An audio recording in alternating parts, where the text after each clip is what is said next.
दोस्तों आखिरी 6 गेंद पर चाहिए थे 24 रन लखनऊ सुपर जायंट्स को, लेकिन फिर हुआ मैदान पर यह चमत्कार। नमस्कार दोस्तों, स्वागत है आपका एक बार फिर हमारे चैनल। आईपीएल 2022 का एलिमिनेटर काफ़ी रोमांचक स्थिति में पहुंचा, जहां पर रॉयल चैलेंजर बेंगलोर ने शानदार जीत दर्ज करते हुए लखनऊ सुपर जायंट्स की टीम को आईपीएल 2022 से बाहर कर दिया है। तो दोस्तों इस वीडियो में हम आपको पूरा हाईलाइट बताएंगे कि आखिरकार किस तरीके से रॉयल चैलेंजर बेंगलोर ने एक बेहद ही शानदार मुकाबले को अपने नाम किया है। तो दोस्तों आप भी पूरा हाईलाइट जानना चाहते हैं तो बने रहें इस वीडियो के पूरे आखिर तक। और साथ ही रॉयल चैलेंजर बेंगलोर की इस धमाकेदार जीत से आप भी खुश हैं तो दोस्तों कर दीजिए इस चैनल को सब्सक्राइब और साथ ही साथ इस वीडियो को दिल से एक लाइक जरूर कर दें अगर आप भी रॉयल चैलेंजर बेंगलोर की क्वालिफाइड 2 में पहुंचने से खुश हैं तो दोस्तों हम बात करते हैं इस मुकाबले की शुरुआत से ही बताते हैं आपको पूरा हाईलाइट कि किस तरीके से रॉयल चैलेंजर बेंगलोर ने धमाकेदार जीत करते हुए क्वालिफाइड 2 में अपनी जगह पक्की कर ली है। तो चलिए दोस्तों जानते हैं पूरा हाईलाइट शुरुआत से ही आज के मुकाबले का।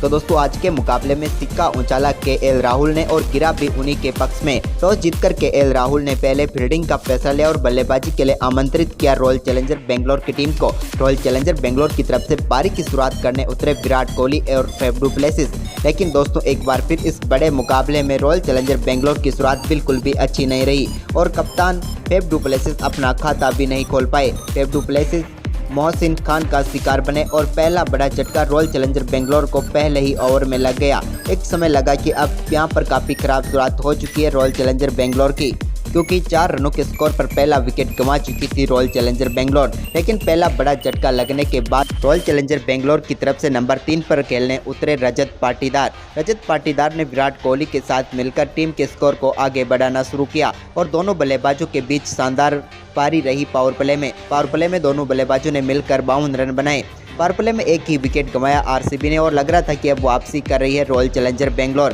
क्योंकि रजत पाटीदार काफ़ी शानदार फॉर्म में लग रहे थे और उनका परफॉर्मेंस काफ़ी शानदार दिखा। कई शानदार शॉट भी उन्होंने पावर प्ले में लगाए।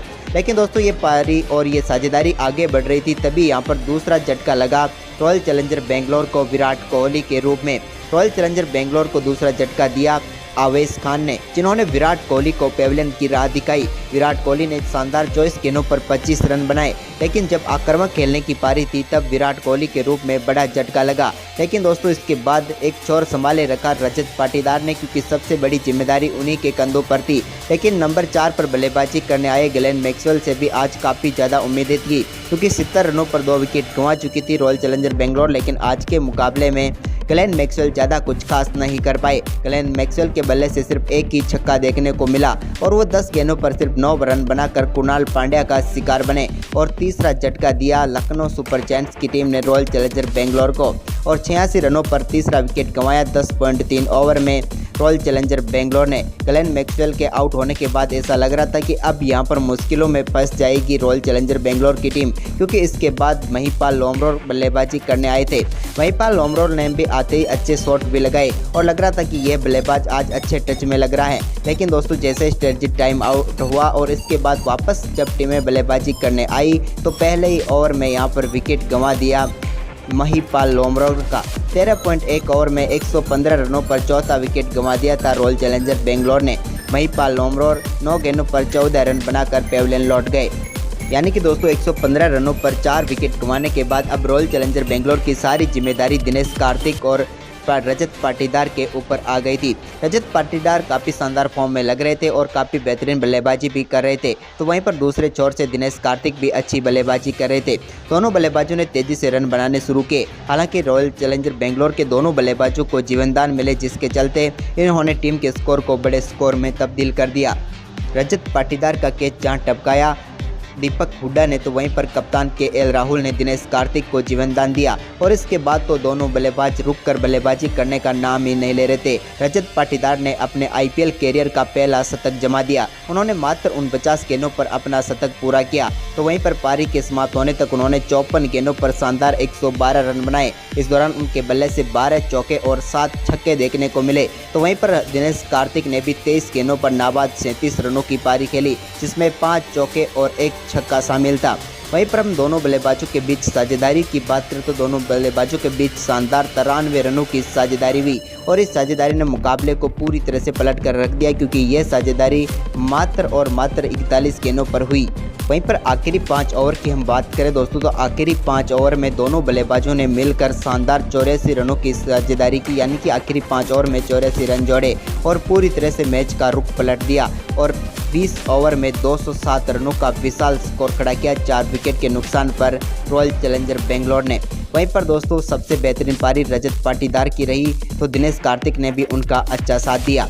वहीं पर इस बड़े लक्ष्य का पीछा करने उतरी लखनऊ सुपर जायंट्स की शुरुआत काफ़ी खराब रही। पारी की शुरुआत करने उतरे लखनऊ सुपर जायंट्स के दो सबसे बेहतरीन बल्लेबाज क्विंटन डी कॉक और केएल राहुल, लेकिन आज के मुकाबले में क्विंटन डी कॉक ज़्यादा कुछ खास नहीं कर पाए और मात्र 6 रन बनाकर मोहम्मद सिराज का शिकार बने। उन्होंने 5 गेंदों पर 6 रन बनाए और एक ही वो छक्का लगा पाए। लखनऊ को पहला झटका मात्र 8 रनों के स्कोर पर लग गया, लेकिन दोस्तों इसके बाद नंबर 3 पर बल्लेबाजी करने आए मनन वोरा ने केएल राहुल के साथ मिलकर पारी के स्कोर को आगे बढ़ाना शुरू किया। इस दौरान यहां पर मनन वोरा के बल्ले से कुछ अच्छे शॉट भी देखने को मिले, जहां पर उन्होंने 11 गेंदों का ही सामना किया, लेकिन इस दौरान उनके बल्ले से एक चौका और 2 छक्के निकले, लेकिन मनन वोरा अपनी पारी को लंबी नहीं कर पाए और वो भी जोश हेजलवुड का शिकार बने और 41 रनों के स्कोर पर दूसरा विकेट गंवा दिया लखनऊ सुपर जायंट्स ने। मनन वोरा के आउट होने के बाद क्रीज पर उतरे दीपक हुड्डा, जिन्होंने एक बार फिर काफ़ी शानदार बल्लेबाजी करके दिखाई और केएल राहुल के साथ पारी को आगे बढ़ाना शुरू किया। केएल राहुल और दीपक हुड्डा ने काफ़ी संभल कर बल्लेबाजी की और टीम के स्कोर को आगे बढ़ाना शुरू किया। दोनों बल्लेबाजों ने काफ़ी शानदार बल्लेबाजी करते हुए 13 ओवर तक टीम के स्कोर को अच्छे खासे स्कोर पर पहुंचा दिया था, यानी कि 110 रनों तक। लेकिन दोस्तों इसके बाद स्ट्रेटजिक टाइम आउट के बाद दोनों बल्लेबाजों ने आक्रामक बल्लेबाजी करनी शुरू की और ताबड़तोड़ बल्लेबाजी करके रनों के स्कोर को काफ़ी जल्दी आगे बढ़ाया। इस दौरान दीपक हुड्डा ने 26 गेंदों पर 45 रनों की पारी खेली, जिसमें एक चौका और 4 छक्के शामिल थे।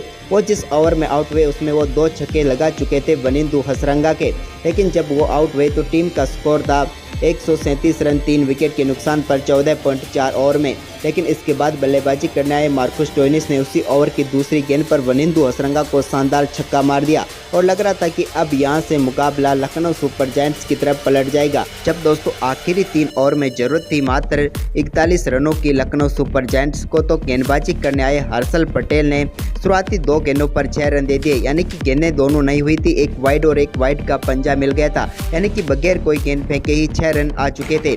मात्र 18 गेंदों पर 35 रनों की जरूरत थी, लेकिन टीम को शानदार वापसी कराई। इसके बाद हर्षल पटेल ने उन्होंने शानदार 3 गेंदें लगातार डॉट रखी, यानी कि शुरुआती 2 गेंदें डॉट रखी और तीसरी गेंद पर पेविलियन की राह दिखाई मार्कस स्टोइनिस को।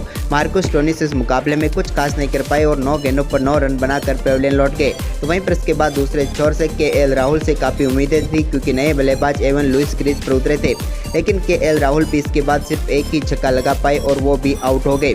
तो वहीं पर इसके बाद एवन लुइस 6 गेंदों पर सिर्फ 2 रन बनाए, तो वहीं पर दुष्मंता चमीरा ने 4 गेंदों पर 11 रन बनाए, लेकिन रॉयल चैलेंजर बेंगलोर ने इस मुकाबले में 14 रनों से जीत दर्ज करके क्वालीफायर 2 में जगह पक्की कर ली है और लखनऊ सुपर जायंट्स बाहर हो चुकी है। तो दोस्तों आरसीबी की जीत का हीरो आपके हिसाब से कौन है? हमारे हिसाब से तो इस मुकाबले में जीत के हीरो रहे हैं रजत पाटीदार। आप हमें कमेंट में जरूर बताएं।